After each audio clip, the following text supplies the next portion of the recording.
quand même, il y a des gens, on ne devrait pas les oublier. Tu vois, il y a des gens comme ça. Tiens, hey, vous savez qui c'est John Harrington?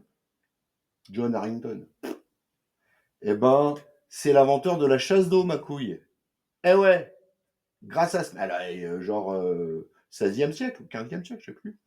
Euh, Sans lui, c'était pot de chambre, cuvette ou bord de la fenêtre, quoi. Tu vois? Non, non, il y a des gens, faut pas les oublier.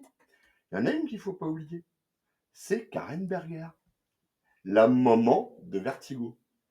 On va parler un petit peu d'elle et de son bébé. Allez, générique.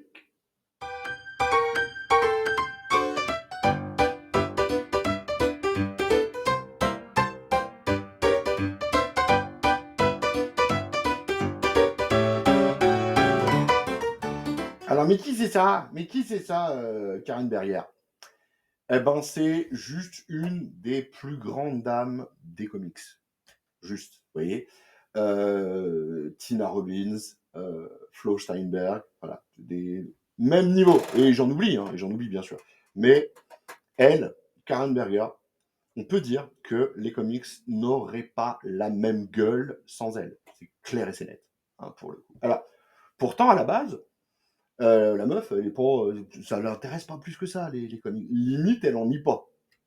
Tu vois. Donc, on est fin des années, on est 79. Allez, on va dire 79. Elle sort de l'université de Brooklyn, me semble-t-il. Je crois, enfin, on s'en fout. Elle est diplômée en littérature anglaise, en histoire de l'art. Et voilà, elle cherche du taf. Et elle a un pote qui s'appelle John Mark de Mathéis. JM de Mathéis, tu vois, le mec est déjà un peu dedans, quoi. Et il lui dit, oh bah tiens, il y a un gars là, chez DC, là, Paul Levitz. Paul Levitz, alors éditeur, hein. Il cherche quelqu'un. Il cherche quelqu'un. Donc, bah, elle dit, bon, bah, vas-y, on va pour le boulot. Elle, en vérité, elle, tu vois, elle se voyait plus dans l'art, en fait, hein. En vérité, elle se voyait plus, je sais pas, elle dit, alors, éditrice, ouais, mais pas forcément de comics, elle se voyait plus, voilà, dans l'art, hein, limite même critique, tu vois. Mais bon, voilà, elle est pas, elle va pas là-dedans. Et donc, elle a le job. Elle a carrément le job. Et donc, ça se passe bien. Merci pour elle. Ça va bien. Elle commence à bosser avec Levitz. Et donc, bah, elle va faire le petit job d'assistante, hein, puis elle va faire ses armes surtout, hein, parce que bah, globalement, elle commence à prospecter, rechercher, tout ça, tout ça. Ce qui fait que, ouais, pendant, on va dire, 2 bonnes années, voilà, elle est là-dessus. Alors, en plus, on sort d'une période vachement difficile pour DC, ce qui s'appelait à l'époque la DC Implosion, où on avait eu vraiment un vrai souci. D'ailleurs, qui conduira un petit peu à Crisis on Infinite Earth pour remodeler le monde, en vérité. C'est vrai que c'était le bordel, ça partait dans tous les sens. Enfin, c'était le dawa, ça vendait plus. Donc elle va surtout engendrer des recherches au niveau du marché de distribution. Enfin voilà, elle va essayer de faire pas mal de choses en fait pour pouvoir améliorer le truc. Et donc en 1981, ben on décide que, enfin chez DC Comics, on décide que voilà, le niveau, le level, pour pouvoir potentiellement voler de ses propres ailes. Donc c'est ce qu'elle va faire en fait, hein. Elle va commencer à prospecter, elle va commencer à, voilà, à faire des petites choses à droite, à gauche. Et surtout, donc ça doit dater de 82, 81 ou 82, mais je crois que c'est 82, je sais plus. Bon, peu importe, on s'en fout. Enfin non, on s'en fout pas, en vérité. Ouais, c'est 82, c'est sûr, c'est 82. En fait, elle va accrocher Alan Moore, s'il te plaît. Alors, Alan Moore, 82, c'est pas non plus, tu vois, le mec, il est pas ultra connu. Il a déjà bossé pour 2000 ID, il a bossé pour ABC Warriors, il a bossé pour de l'Underground, comme ça. Mais, voilà. Et elle arrive à coller le grappin dessus. En fait, elle fait, voilà, elle arrive à coller le grappin dessus. Et elle va le mettre aux commandes de Swamp Things. C'était Saga of Swamp Things à l'époque. Et elle lui dit, bah écoute, mon gars, vu que c'est un personnage, tu vois, dont pas grand-chose en un carré, quoi que ce soit, tu fais ta life. Et elle a le pif, la meuf, mais de dingue, quoi. En fait, pour tout vous dire, Elle, ouais, je disais tout à l'heure, les super slips, tu vois, le gars, tu vois, The Flying Bollocks, voilà, tout ça, ça l'intéresse pas. Enfin, ça l'intéresse pas. Elle est pas spécialement fan. Elle fait le job, tu vois. Elle va bosser sur la Légion des super-héros, parce que Levitz s'occupe de cette série-là à ce moment-là. Elle va s'occuper de séries un petit peu d'arrière-plan, mais voilà. Mais bon, voilà, le super-héros, c'est pas. Elle, son truc, c'est un petit peu. C'est fantastique, la fantasy. L'horreur, à la limite. Et là, avec Swamp Thing, on est pile poil dedans, quoi, tu vois. Et donc, elle dit à Moore, voilà, vas-y, la série elle est en perte de vitesse, on sait pas trop quoi en foutre. Alors, c'était ça. Enfin, lui, bah, j'imagine, j'étais pas là, donc j'imagine qu'elle lui dit pas comme ça. Et donc voilà, lui, elle lui dit, bah vas-y, fais ta life, bonhomme. Et le gars, bah, il va faire des miracles. Hein. Alors, si vous n'avez pas encore lu le Swamp Thing, je vais y crever là. Le Swamp Things de Moore, non, sans déconner, le dessin il est un petit peu dur, parce que c'est des années 80, des fois. Mais c'est. Putain, les idées qu'il y a dedans, quoi. C'est juste incroyable, quoi. Et c'est la naissance, en plus, d'un personnage qui est cher dans mon cœur de papa. C'est la naissance du Hellblazer et de John Constantine, qui a lieu dans les. Vous avez remarqué le rototo ou pas? J'ai essayé de le contrôler, il est parti. Il a fait au début, je me suis dit, c'est un ninja, tu vois, il va se glisser, mais là, non. Ah, non, bon, voilà. Bon, bref. Donc, disais-je, c'est la création du personnage de. Faut que j'arrête de me gratter le pif. C'est la coque. C'est la création du personnage donc de John Constantine, le fameux Hellblazer, qu'on va retrouver un petit peu plus tard, avec elle, avec cette brave Karen Berger. Donc, ça part bien, hein, ça part bien. Elle cartonne pas mal, cette série, ça marche plutôt bien. Du coup, elle va être associée à des grands noms. Elle va être associée à Georges Pérez quand il fait sa Wonder Woman. Elle va être associée à plein de gens. On va pas faire un name dropping. Je vais en faire après du name dropping, c'est pour ça que je me le garde pour plus tard. Et donc pour le coup, elle est bien vue. Elle est vachement bien vue. Et puis elle mise, et c'est là le coup de génie de Karen Berger. Alors, à mon humble avis, pour ceux qui connaissent, mon goût assez poussé des comics britanniques, pour moi, son grand coup de génie, quoi, c'est d'aller démarcher. Alors, dès le milieu des années 80, hein, 85, 86, elle va démarcher les auteurs euh, jusqu'au point où, à un moment, elle ira quand même euh, vivre carrément à Londres, quoi. Elle vit à Londres, la meuf, quand même. Bon, j'aime bien. Mais bon, bref. Et donc, là, elle en profite. Bon, alors évidemment, il y a déjà Alan Moore et Gibbons, Dave Gibbons à l'époque, puisque voilà, ils bossent déjà avec DC, quoi. Mais, tiens, le voilà, le name dropping, mon gars. Qui sait, sur qui elle arrive à foutre le grappin? Neil Gaiman, juste. Tu vois, Bolland, Brian Bolland, hein, qui va collaborer avec Alan Moore sur le Killing Joke. Sur Jamie Delano, elle va arriver à pécho Peter Milligan, Grant Morrison. Enfin, ça va quoi quand même, hein, pour le coup. Hein. Donc elle revient avec tous ces noms-là dans sa besace. Comment celui qui fait les couves de Preacher, Glenn Fabry, le mec le plus punk que j'ai jamais vu. Pour la petite anecdote, c'était au Lille Comic Festival il y a plusieurs années de ça. Il y avait Glenn Fabry. Et pendant tout le week-end, le mec, il était en rond comme une queue de pelle, quoi. Déglingué comme un terrain de manœuvre, le bordel. Et pourtant, il tenait le crayon, mon gars. Mais oh là là là là là là. Tu m'en dis, l'alcoolisme, c'est pas bien. C'est vrai, c'est moche. Hein, mais alors là, pour le coup. Oh merde, alors putain. Enfin bref, on s'en fout. Mais elle arrive à le pécho quand même. Enfin, le pécho. En tout bien, tout à l'heure, entendons-nous bien. Mais elle arrive à avoir ce mec-là dans sa team. Et donc, elle va commencer à les faire un petit peu bosser, à les faire.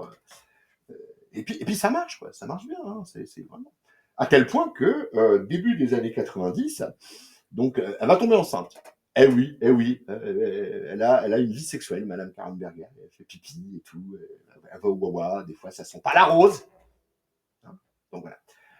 Même les grandes personnes, les grands, voilà, des fois, hein, ils ouvrent des caisses. Enfin bref. Et donc, elle va tomber enceinte. Et tellement ça marche bien à l'époque, on lui dit, écoute, là, t'es enceinte, tu vas coucher, tout ça. Donc, réfléchis un chouïa, parce que quand tu reviens, on te donne ton label. Voilà. Réfléchis à un truc, et puis tu nous dis, tu nous dis, nous on prend, nous, hein, nous, vas-y, ramène. Hein. Et, clairement, quoi, donc, on lui dit, ah, tiens, un label et tout, putain, un imprint. Alors oui, un imprint. Alors juste un imprint, simplement un imprint, c'est un label au sein de, voilà, à l'heure actuelle, il y a dans certaines sociétés, dans certaines boîtes d'édition, ils ont des collections, ils ont des trucs spécifiques. Voilà, un imprint, c'est un label. En fait, bon, bref. Donc on lui dit, tiens, oh, vas-y, fais ton label. Donc elle revient et tout, avec les couches, avec le talc, avec voilà, tout ça, tout le bordel là. Et puis elle dit, ah bah, écoute, on va faire Vertigo. 1993, c'est une date majeure. Alors, pour plein de raisons, c'est une date majeure. Parce que bon, il y a déjà eu, en fait, il y a déjà eu, vous le savez, il y a déjà eu une espèce de mutinerie. Oh, une mutinerie. Pas aller jusque-là. Mais disons que les auteurs, eh ben voilà, ils en ont un petit peu plein, tu vois. Ça, c'est quand tu presses un petit peu trop le citron, et ben voilà, ils en ont plein l'oignon, hein, on va dire ça comme ça, et ils se sont barrés de chez Marvel, pour beaucoup d'entre eux, pour créer le fameux label Image Comics. Et Karen Berger, elle avait déjà pressenti un petit peu le truc, quoi. Et dans les conventions, les fondements même de Vertigo, eh ben, elle incorpore ce qu'ils ont déjà incorporé fatalement chez Image Comics, c'est un petit peu de créateur owned, c'est-à-dire que eh ben, les créations, contrairement à ce qui se fait habituellement chez DC et à ce qui se fait habituellement chez Marvel, les créations appartiennent tout ou partie, les créations, hein, tout ou partie, aux créateurs eux-mêmes, aux artistes. Et oh putain, ça change des choses. Déjà, ça motive, tu vois, au niveau pognon, quand même, hein, faut dire ce qu'il y a, les mecs, ils vivent du truc. Hein, donc ça les motive. Et elle va intégrer un petit peu ça. Alors, au début, pour lancer la ligne, elle va quand même prendre des personnages ou des histoires qui sont déjà parus chez DC et qui continuent, en fait, à apparaître chez DC. Et bah, elle dit, bah, tiens, donnez-moi ça. Donc, qu'est-ce qu'elle va faire? Elle va transférer des labels déjà existants, en fait, hein, pour le coup, mais qu'elle va donner déjà à ces artistes britanniques, hein, la British Invasion, ils appelaient ça comme ça, c'est la vague de... Ça a tout changé, sans déconner, ça a tout changé dans le comics, hein, vraiment, hein, pour le coup. Et donc, elle va publier le Sandman. Neil Gaiman, le Sandman, tu vois le truc ou pas trop? Voilà. Elle va continuer, bien sûr, à publier le Swamp Things. Elle publie Doom Patrol. Voilà. Elle va publier Shade the Changing. Donc ça, c'est Changing Man, pardon. Je vous en parlerai peut-être un peu après. C'est une série qui est juste dingo. Elle va publier le Hellblazer. Hein, voilà. Elle va sortir comme ça 6 séries, en fait, sur lesquelles elle s'appuie. Je l'ai dit, le Animal Man. Le Animal Man de Morrison. Si t'as pas lu ça, t'es une petite chiasse. Donc, le Animal Man. Et voilà. Et donc, elle va sortir 6 séries. Et en fait, l'objectif du label, c'est que ce soit plus mature. Je mets des putains de guillemets, hein, parce que, alors, comprenez bien que plus mature, ça veut pas dire plus de gros mots, plus de cul, plus... Ah, ça c'est moi, ça. Tiens. Non, bref, plus de sang, plus de... Non, non, non, non, non, non. C'est l'approche scénaristique, en fait. En fait, ce qu'elle espère, et ce qu'elle réussit bien, en fait, en choisissant, en sélectionnant ses auteurs, c'est qu'ils fassent du récit presque façon roman. Bah, j'exagère, hein, parce que c'est pas tout à fait vrai. Mais concrètement, elle va encourager à ce que ce soit des récits voilà, qui peuvent être intelligents, on va dire, hein, pour le coup. D'ailleurs, il y a eu une de ses citations, elle disait que donc, par rapport aux auteurs britanniques, qu'ils avaient une sensibilité et un point de vue rafraîchissant, euh, différent, plus intelligent que ceux de la plupart des scénaristes américains à l'époque. Tu vois? Bon, c'est sa position, parce qu'il y avait déjà des très bons scénaristes à l'époque, mais voilà. Elle voyait ça comme une espèce de variable, en fait, de variable au niveau des scénaristes, notamment les scénaristes européens, anglais, hein, pour le coup, enfin anglais, écossais, tout ça. Et elle partait du principe que, que ce seraient des récits plus subtils, hein, plus subtil, et donc qui pourrait intéresser des gens qui sont en recherche d'une forme de subtilité, tu vois. Les gens qui se disaient, même à l'époque, ça existe encore de nos jours, alors il y a aucune raison qu'à l'époque c'était pas le cas, les gens se disaient, bah tiens, ouais, les super-héros, ça se fout sur la gueule. On le sait tous, c'est pas forcément vrai. Il y a aussi ça, hein, mais c'est pas forcément vrai. Et donc elle ordonner une ligne éditoriale plus mature au sens de ce que je viens de décrire.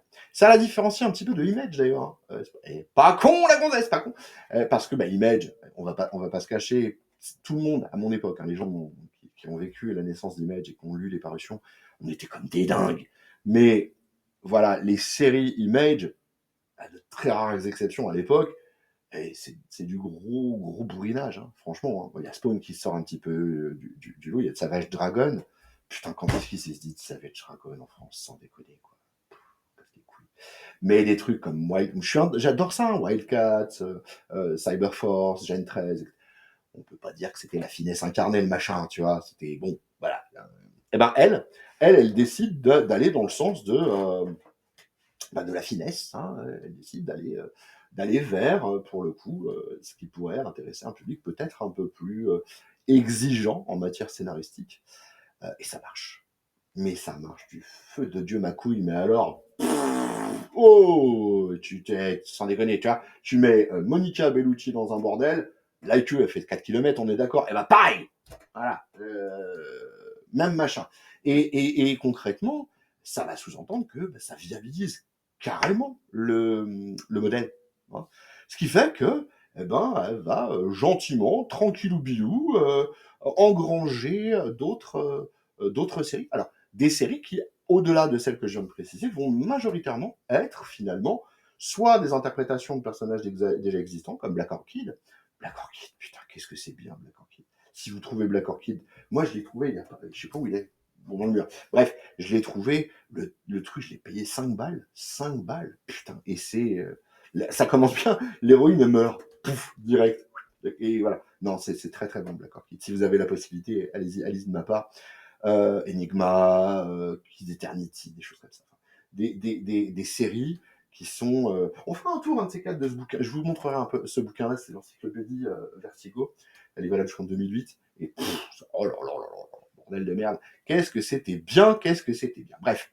Et oui, et puis elle va continuer à découvrir de nouveaux noms, en plus. Parce qu'elle s'arrête pas là, ma mère. Tu vois, des Garcenis.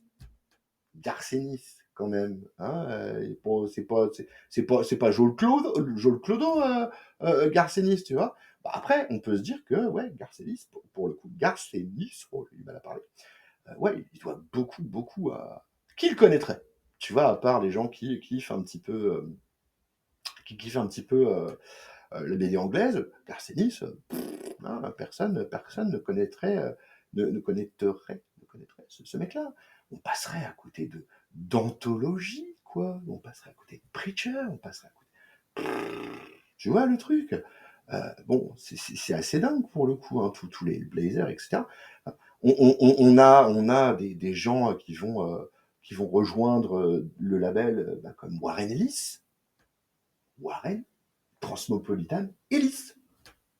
Tu vois, euh, la grande force de ce label. La grande force de ce label, il porte un nom, c'est Karen Berger. Elle va chercher là où les autres vont pas forcément chercher. Après, elle est un petit peu installée en Angleterre à l'époque pour pouvoir faciliter ses contacts avec les auteurs britanniques, justement, quoi. Et putain, c'est juste magnifique. En plus, elle est intelligente parce qu'elle intègre des petits trucs qui sont pas forcément super dans l'air du temps, tu vois, à l'époque où on te fait des gonzesses à moitié à poil, genre Witchblade ou Phantom, etc. Il y a un public, hein, pourquoi pas. Hein. Elle va intégrer des petites mesures, des petits trucs de féminisme, mais en tout cas où les parutions plairont davantage aux femmes. Ça, c'est important. Elle intègre beaucoup, beaucoup de points qui vont permettre, comme avec des bouquins comme The Books of Magic, par exemple, où elle intègre certains concepts comme The Sandman, en vérité. Le Sandman, moi, je connais beaucoup d'amatrices de comics, dont c'est le bouquin favori, hein, Sandman, hein, pour le coup. Hein. Voilà, il y a un côté mystique, magique qui parle beaucoup. Alors, c'est universel, hein, on va pas dire.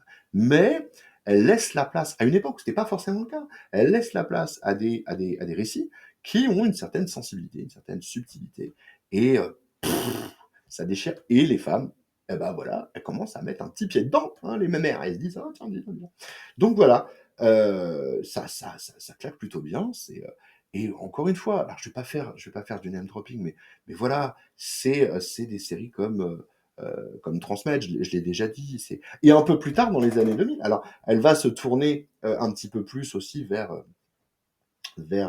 comment dirais-je, vers les États-Unis, puisque c'est elle qui découvrira Becky Cloonan, c'est elle qui découvrira J. Will Wilson, c'est elle qui va donner une grosse chance à Brian Azzarello.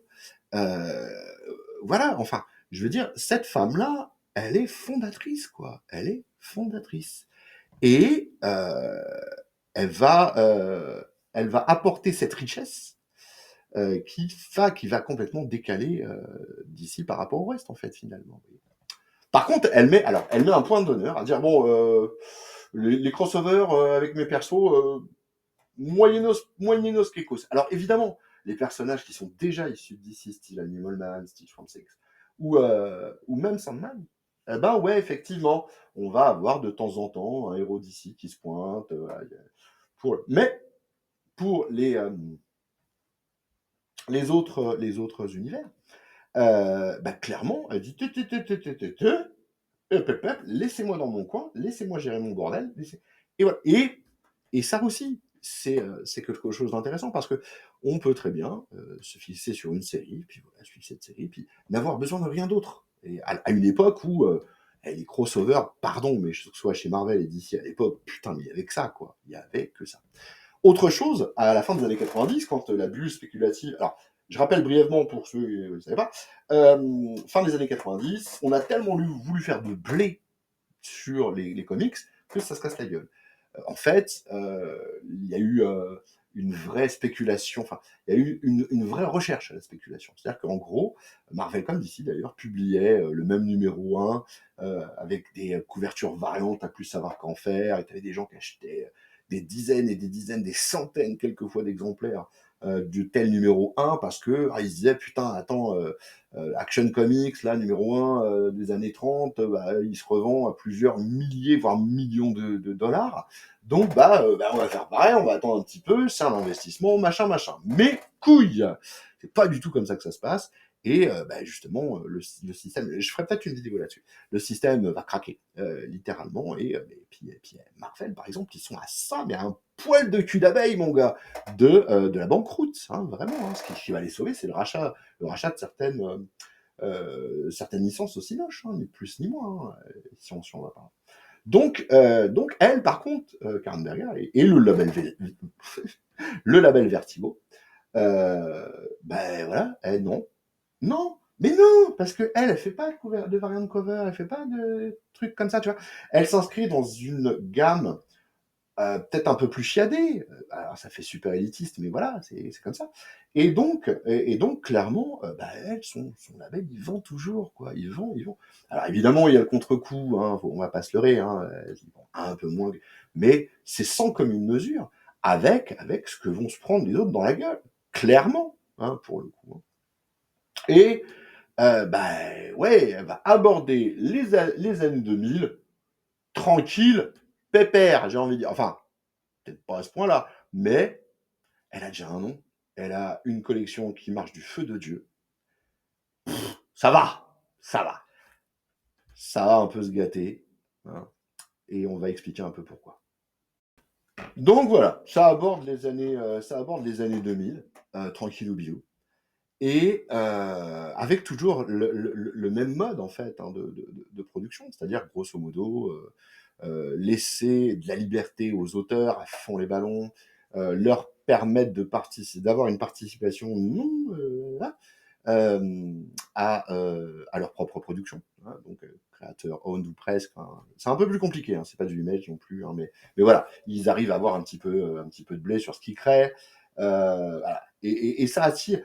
Oh, ça attraque le chaland, hein, dis donc, hein. Oh, on fait venir des gens et tout, et tout. Donc je vous le disais, hein, elle va découvrir des mecs comme Azzarello, mais un mec comme Brian Wood, tu vois. Alors bon, il a pas bonne presse Brian Wood parce qu'il arrivait des trucs un peu chelous au niveau cul. Mais bon voilà, c'est Brian Wood, c'est comment il s'appelle, c'est Northlander, c'est DMZ. Oh, si vous n'avez pas lu DMZ, mais allez-y, c'est vraiment très très sympa. Il faut que je fasse plein de vidéos sur plein de choses.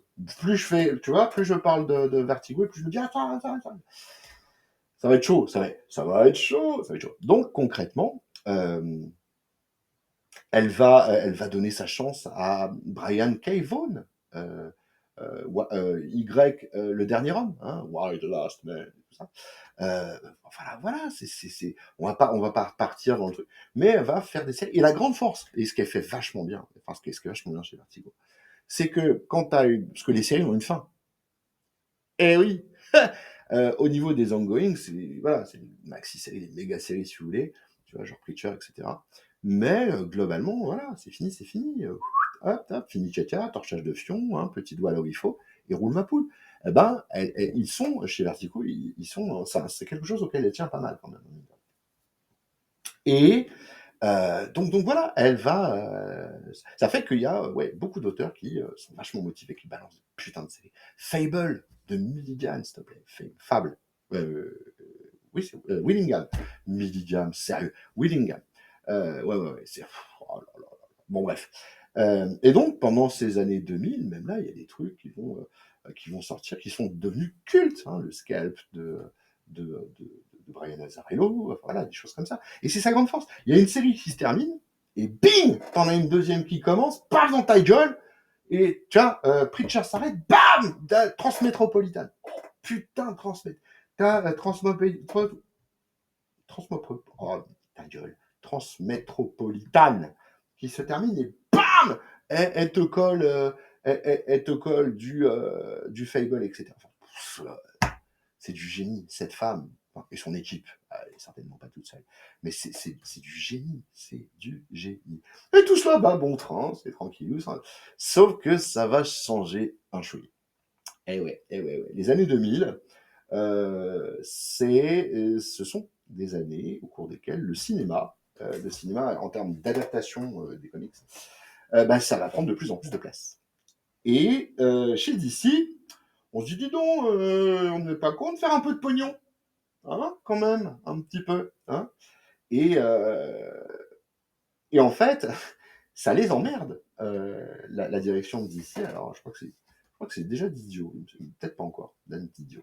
Bon, peu importe, je sais plus c'est où. Pas. Bref.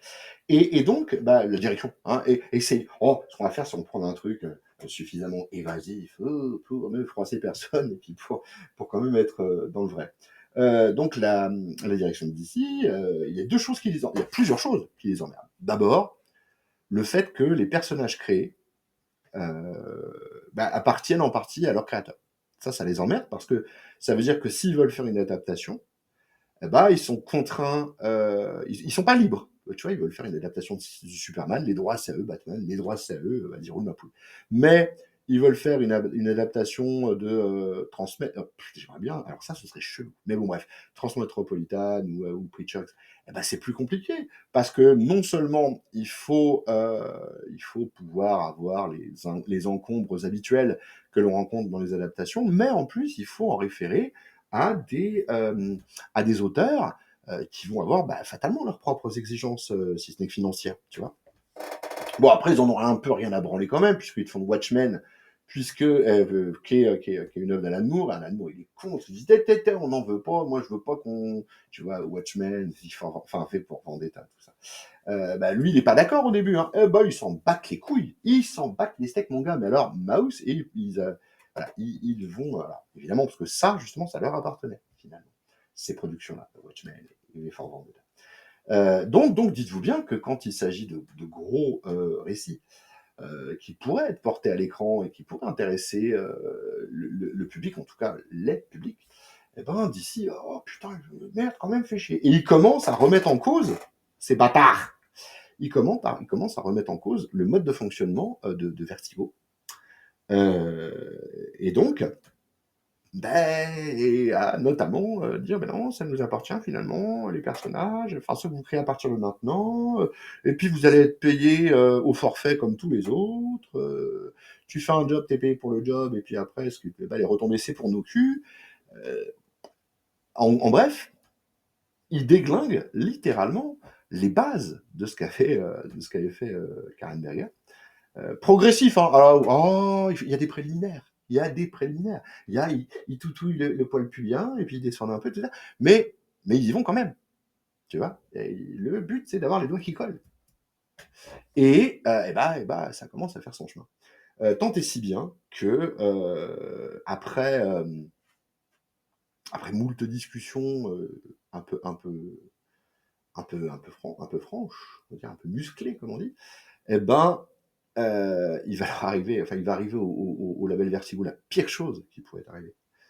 En l'occurrence, Karen Berger, en 2012, elle décide de se tailler. Elle dit, eh ben ouais, suite à des désaccords, machin, machin. Allez vous faire mettre, je me casse. Bon, elle le dit pas en ces termes, mais voilà, et c'est le début de la lente agonie de Vertigo. Voilà, c'est putain de triste. Alors, ça continue à produire des trucs, hein, notamment des bouquins. Par exemple, ils vont produire le American Vampire de Snyder, le Sweet Tooth de Jeff Lemire, etc., etc. Mais en fait, voilà, ça sera plus jamais la même chose. Hein, on va dire ce qui est. Donc, à la place de Karen Berger qui s'en va, ils mettent celle qui était son bras droit, en fait, hein, depuis le tout début, hein, une femme aussi exceptionnelle, hein, Shelley Bond. Shelley Bond, pardon. Et il la vire, genre 3 ans après. Mais là, il la vire. Ah, pour une restructuration, barre ta gueule. Comment tu oses virer une meuf dont le nom pourrait aussi bien convenir à une personne qui accompagne Doctor Who, Shelley Bond. Là, tu dis, cette meuf-là, elle est dans le Tardis, quoi. Et en même temps, qui pourrait être la petite nièce de James Bond. Eh ben, les mecs, ils en ont rien à branler. Et ils la calent, mon gars. Et ils la dégagent. Alors, elle va rebondir de mémoire c'est chez IDW. Elle va faire elle va éditer 3 ou 4 trucs. Ça marche moyennos, mais bon, bref. Et puis, bah voilà, globalement, bon, elle va quand même s'en sortir, hein, n'ayez crainte, hein, cette brave femme. Hein, elle est talentueuse, reconnue. T'as bossé avec Karen Berger, quoi. Karen Berger, tu vois ce que. Tu vois, hein? Donc voilà, j'ai envie de dire. Qu'est-ce que fait Karen Berger pendant ce temps-là? Ça va bien, elle rebondit à droite à gauche, et puis elle va sortir un label, donc chez Dark Horse. C'est Berger Books, ça s'appelle. Donc elle va sortir 3 ou 4 trucs, notamment avec un truc alors qui est vraiment bien. C'est publié en France, je sais plus où, c'est Futuropolis, il me semble qu'il l'avait publié, mais je suis pas sûr, faudrait que je regarde. Alors en français, ça s'appelle Semence, c'est The Seed, en fait, d'Anne Nocenti. C'est vraiment sympa, en fait. C'est une histoire de personnes qui, donc on est dans un futur pas si lointain que ça, très familier. C'est barre en couille, il y a des gens qui se sont réfugiés dans des zones comment on appelle ça? Oh, je vais arriver, de non-technologie, il y a une histoire d'amour avec un extraterrestre, c'est chelou, mais c'est typiquement ce qui aurait pu sortir dans le label Vertigo. Je sais pas si ça a marché aussi bien que ça, parce que c'est un autre label, c'est du Dark Horse, donc ça n'a pas non plus le rayonnement qu'aurait pu avoir par exemple un DC, hein, les publications DC et même Vertigo. Et pendant ce temps-là, les bâtards de chez DC, je leur en veux pour ça, sans déconner, je leur en veux. Alors en plus, oui, j'avais oublié de dire, Karen Berger, ce qu'elle aime pas trop, c'est qu'il commence à s'approprier des personnages. Tu vois, le Hellblazer, il l'intègre dans le DC Comics et il piétine le personnage. Hein, ils lui disent, tiens, tu vois la table, mets tes couilles dessus, paf, un coup de maillet. Voilà. Donc il l'intègre, Constantine. Hellblazer, ça vient secondaire, c'est Constantine. Il l'intègre dans un truc, une histoire, enfin, c'est la Justice League Dark. Après, bon, je suis plus ou moins client de la Justice League Dark, hein, faut dire ce qu'il y a, mais c'est pas le même principe, c'est pas le même précepte du tout que ce que c'était quand c'était des mecs comme Warren Ellis, Ennis, Jamie Delano, pardon, Mike Carey, putain.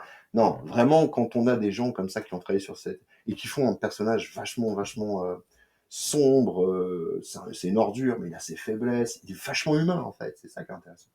Là, ils te le mettent, ça se résume à quoi? Ah, c'est un roublard connard, mais quand même, il est amoureux de Zatanna. Mais niquez-vous, tas de cons. Niquez-vous. C'est quoi le projet, là? C'est qu'est-ce que... Hein?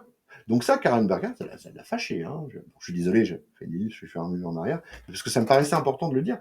Parce que, en fait, ouais, avec les New 52, euh, je sais que pour beaucoup, les New 52, ça a été l'occasion de découvrir le monde de DC. C'est très bien. Je remets absolument pas ça en cause.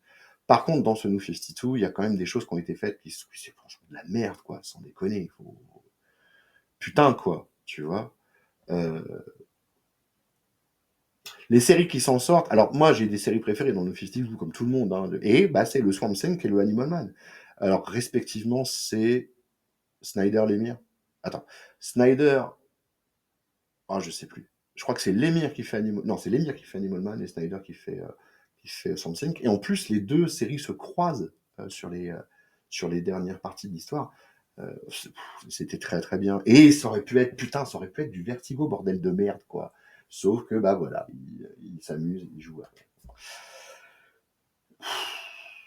Ils font chier. Franchement, ils font chier. Ils salissent tout. Ils salissent tout. Bref.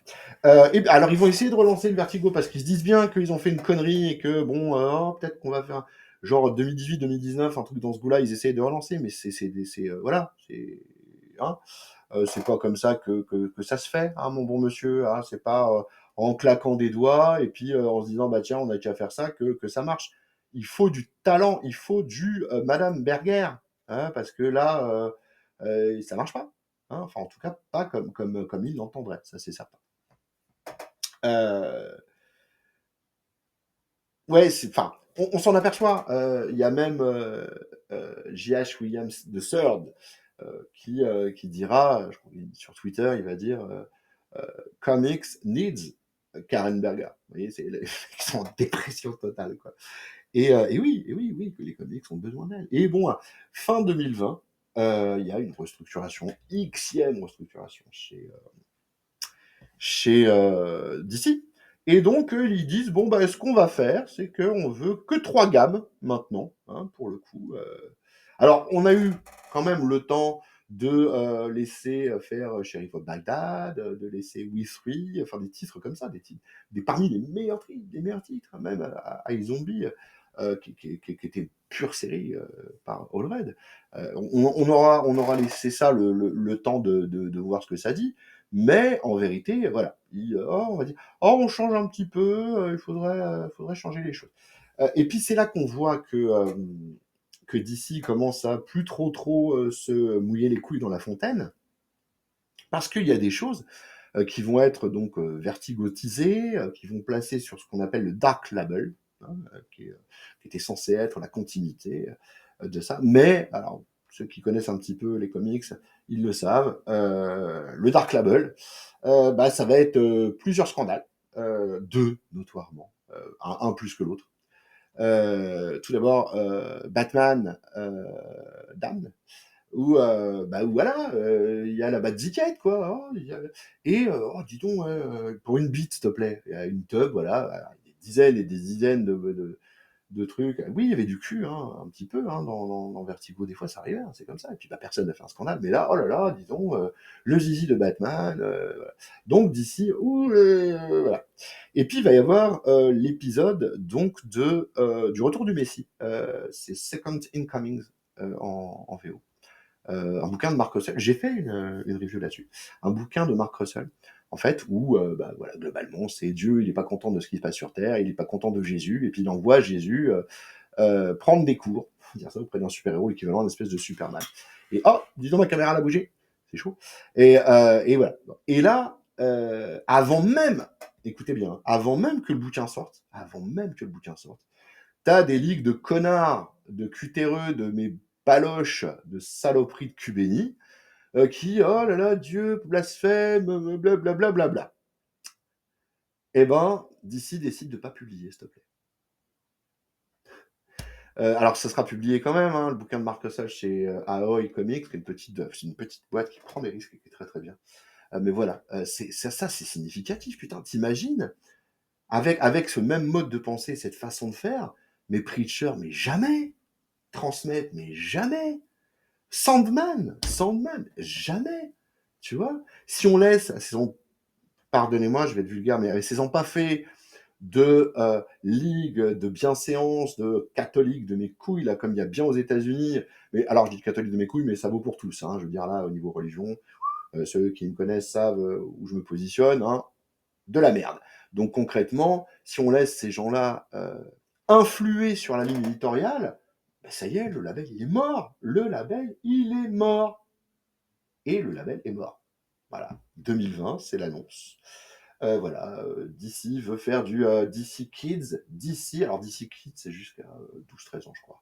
DC, après, ce sera les parutions pour de 13 à 17 ans. Et puis, le Black Label, qui sera pour au-delà, quoi. Ça n'aura jamais, écoutez-moi bien, ça n'aura jamais le même impact et la même créativité que ce qu'a proposé Karen Berger avec son Vertigo. Il y a plein de raisons à ça. Il y a plein de raisons à ça parce que les auteurs n'ont plus les mêmes libertés, ils ont plus la sensation de créer aussi un peu pour eux. C'est de la merde. Voilà, on a perdu beaucoup de choses. Vraiment, vraiment beaucoup de choses. Hein. Euh, Juste pour vous montrer, parce que juste un petit feuilletage, vous voyez là, j'ai ce petit bouquin, alors ça peut vous intéresser. Vous savez quoi? Moi, je l'ai trouvé genre un cash converter à 5 balles, s'il te plaît. Et 5 balles, tu vois le truc là? Ah, c'est trop flou pour que vous voyez. 5 balles, bref. Mais alors, c'est une encyclopédie qui va jusqu'à 2008 et qui nous donne les grosses sorties de l'époque, tu vois. Donc, il y a quoi? Comme je vous disais, je vous en parle. Alors, je vous en ai pas parlé, mais il y a Bloody Mary, hein, qui était une histoire absolument remarquable de Garth Ennis, par exemple. Le Books of Fairy, qui était Fable, évidemment. Le Books of Magic. Il y a, en termes de séries qui sont peut-être un tout petit peu moins connues, alors, pardon, très très connue, mais il y a la Doom Patrol, celle de Morrison et des autres ensuite, hein, qui, a, qui a fait des grandes heures. Il y a 100 Bullets, qui est juste un morceau incroyable en termes de polar, etc. Enfin, polar, même encore, pas que du polar. Hein. Il y a Loveless. Loveless, c'est un truc de malade. Hein. C'est du western complètement barré, complètement dézingué d'Azzarello. Il y a Invisible, je dis bien, un truc de super-héros, c'est tous des camés, tous des déjantés, tous des... Enfin, il y a des... Et tout ça est paru en français, hein, pour le coup. Hein. The Sandman, évidemment, Preacher, mais ça on en a parlé et reparlé. Je vais pas m'étendre, je vais y arriver à parler ou pas, à m'étendre là-dessus. Fable, alors, hey, un truc, pour vous dire à quel point c'est barré en couille. Fable, donc l'auteur, il s'est pris la tête avec DC, à tel point que le gars, il a dit, ok, vous voulez pas m'entendre, vous voulez pas comprendre que les droits m'appartiennent et vous appartiennent. Ok, moi ce que je vais faire, mes couilles, hein, c'est que je vais inscrire Fable dans les comics, enfin, les histoires qui tombent dans le domaine public. Le mec dit, tiens, dans votre cul, vous l'aurez pas, moi je le mets dans le domaine public. Voilà, c'est tout, c'est marre. Ne me cassez pas les couilles. Sans déconner. En matière de j'en ai rien à branler, il n'y a pas. Tu vois, chapeau bas, monsieur Willingham, chapeau bas, punk jusqu'au bout, il n'y a rien à dire là-dessus. Le gars, voilà, le gars, il a dit, niquez vos races, vous aurez pas ce que vous voulez. Voilà, parce que c'est pas l'esprit, c'est pas du tout l'esprit, quoi. Il y a vraiment des choses. je vais pas vous faire du name dropping, c'est un peu con, quoi. Regardez un petit peu ce qui se fait, Young Liar, putain, ça aussi, Young Liar, purée, qu'est-ce que c'était bon, ça. C'est des gens qui, comment dire ça, ça a un lien avec les rêves, comment dire, les espoirs déçus. Et tout. C'est intelligent, c'est drôle, c'est enfin drôle moyen. En fait, non, pas spécialement très très drôle quoi pour le coup. Quoi.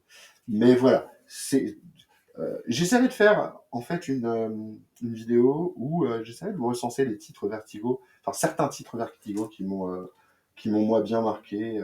Je vous parlais de Northlander tout à l'heure. Northlander, par exemple, putain, c'est Brian Wood. On peut pas blairer le bonhomme, mais ses œuvres, il n'y a rien à dire, c'est du béton. Et Brian Wood, bah voilà, il raconte, c'était une série entière sur les Vikings. Alors ça se veut presque historique, c'est pas historique, mais pas loin. Et vraiment, putain, qu'est-ce que c'est bon, rien à dire.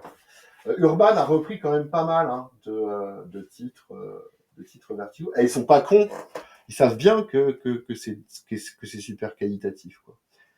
Et voilà. Et voilà comment est mort ce label Vertigo, qui pour des gens comme moi, les gens qui ont connu les années 90, bah ça a été une récréation, ça a fait un bien de dingue. C'était, c'était ne pas être pris pour un con en tant que lecteur, quoi, tu vois. On n'était pas que des poches, enfin, ils faisaient de la thune dessus, quoi, mais on n'était pas que des, euh,